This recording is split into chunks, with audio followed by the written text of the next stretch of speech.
Este é o chafariz do Mestre Valentim, na Praça 15, o local exato do desembarque da corte portuguesa no Rio de Janeiro, 200 anos atrás. Nesses 200 anos, a cidade avançou em direção ao mar. Hoje existe aqui muito concreto, muito asfalto, são quase 100 metros do local em que nós estamos até a água, na Baía da Guanabara. Tem muito barulho de ônibus, um trânsito muito intenso. Mas 200 anos atrás, o mar vinha até este local. E foi aqui, nas escadas que ficam ao pé deste monumento, que a corte desembarcou no dia 8.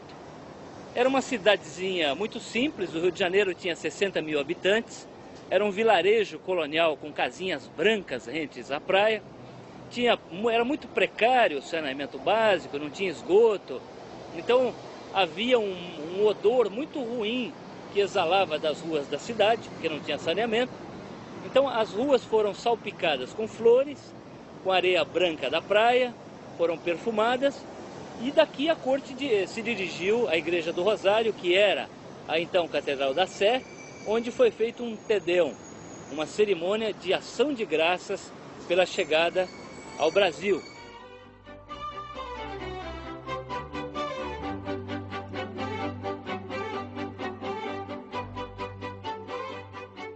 Quando a corte portuguesa chegou ao Brasil, o Rio de Janeiro era o maior entreposto negreiro das Américas. A cidade recebia entre 10 mil e 18 mil escravos por ano. Os escravos constituíam 2/3 da população, escravos, negros forros e mulatos, e eles eram uma onipresença na cidade do Rio de Janeiro. Faziam de tudo. Vendiam carvão, vendiam capim, vendiam leite, distribuíam água que descia da Floresta da Tijuca, aqui por esse aqueduto dos Arcos da Lapa, em direção ao Largo da Carioca. Eles vendiam essa água de casa em casa. Também recolhiam os esgotos da noite, os dejetos acumulados durante a noite, e levavam em direção ao mar. Naquela época, as praias não eram locais de banho de sol, de banho de mar e de lazer como são hoje. Eram esgotos a céu aberto. E cabia aos escravos fazer essa tarefa de saneamento básico da cidade. A escravidão era o principal negócio do Rio de Janeiro no final do período colonial brasileiro. Os grandes empresários da época eram todos traficantes de escravos. Os escravos chegavam ao Rio de Janeiro e ficavam em quarentena no mercado do Valongo, que é um local hoje situado próximo à zona portuária do Rio de Janeiro, e eles ficavam ali para se recuperar das doenças, engordar, porque eles chegavam muito magros, da precária travessia, que era uma viagem nos porões dos navios negreiros, a travessia do Oceano Atlântico. De cada 2 escravos capturados na África, só um chegava vivo ao Brasil, o outro morria. Portanto, era uma taxa de mortalidade enorme, de 50%. Em compensação, o escravo que chegava vivo, ele se valorizava 3, 4 ou mesmo 5 vezes. Portanto, do ponto de vista do traficante de escravos, era um bom negócio, era um excelente negócio.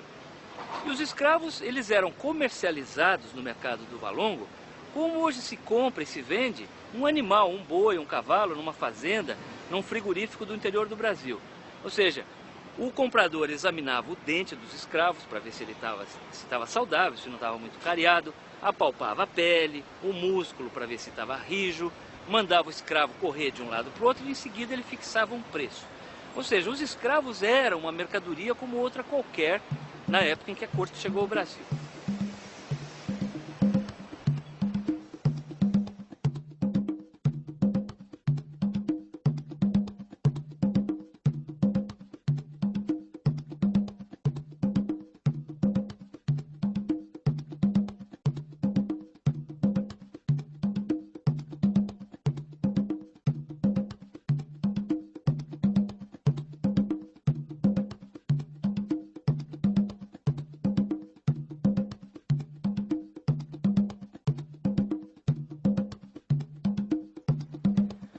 E agora nós estamos na última etapa desta nossa longa jornada de Portugal ao Brasil, acompanhando a viagem da família real portuguesa rumo ao Rio de Janeiro 200 anos atrás. Nós estamos no antigo Palácio de São Cristóvão, na Quinta da Boa Vista, no Rio de Janeiro, situada perto do estádio do Maracanã e do Morro da Mangueira.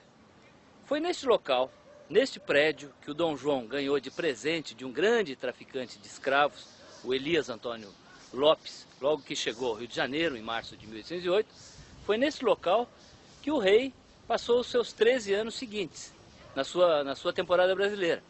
Era aqui que o Dom João despachava com seus ministros, dava audiências aos embaixadores estrangeiros e também recebia a corte, a população do Rio de Janeiro, nas cerimônias do beijamão, que eram eventos que duravam 6, 7 horas, em que qualquer pessoa, mesmo os escravos e os índios, tinham o direito de entrar na fila para beijar a mão do rei, entregar bilhetinhos, reclamar do comportamento dos funcionários públicos, fazer pedidos especiais.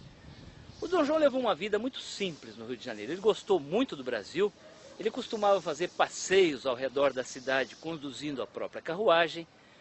Era nesses passeios que ele consumia os seus famosos franguinhos passados na manteiga, preparados por um cozinheiro do Palácio da Boa Vista, e que ele levava na algibeira, no bolso da sua casaca, e ia comendo ao longo do caminho. O Dom João realmente adorou o Brasil e, se dependesse apenas da vontade dele, provavelmente não teria voltado a Portugal. Mas o Dom João é obrigado a voltar para Lisboa em 1821. Dom João partiu do Rio de Janeiro em 26 de abril de 1821. Sua comitiva incluía cerca de 4.000 portugueses, um terço do total que o havia acompanhado na fuga para o Rio de Janeiro 13 anos antes. Conta-se que o rei embarcou chorando de emoção. Se dependesse apenas de sua vontade, ficaria no Brasil para sempre.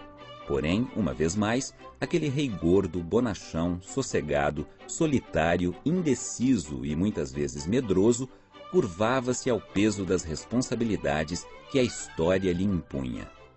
Durante esses 13 anos da permanência da corte no Brasil, Portugal sofreu muito.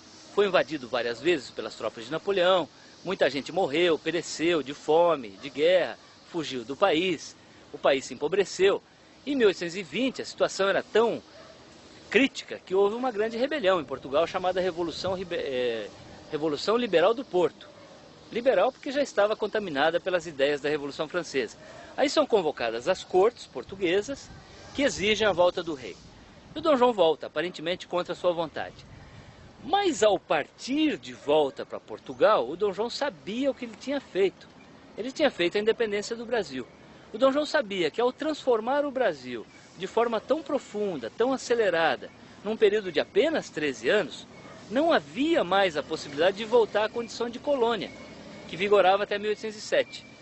Tanto assim que antes de partir, o Dom João chama o seu filho mais velho, futuro imperador do Brasil, Dom Pedro I, e pronuncia uma frase célebre. Ele diz assim: Pedro, se um dia o Brasil tiver que se separar de Portugal, antes que seja para ti, que me has de respeitar, do que para qualquer um desses aventureiros.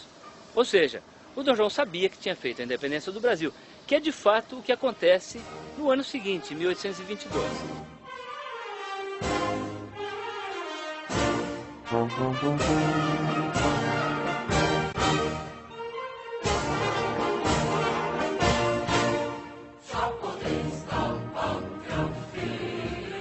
Esta é a principal consequência da vinda da corte para o Brasil, uma independência, a independência sob controle da monarquia, controle da família real de Bragança, porque se a corte não viesse para o Brasil, provavelmente a colônia portuguesa teria se fragmentado em 3, 4 repúblicas menores.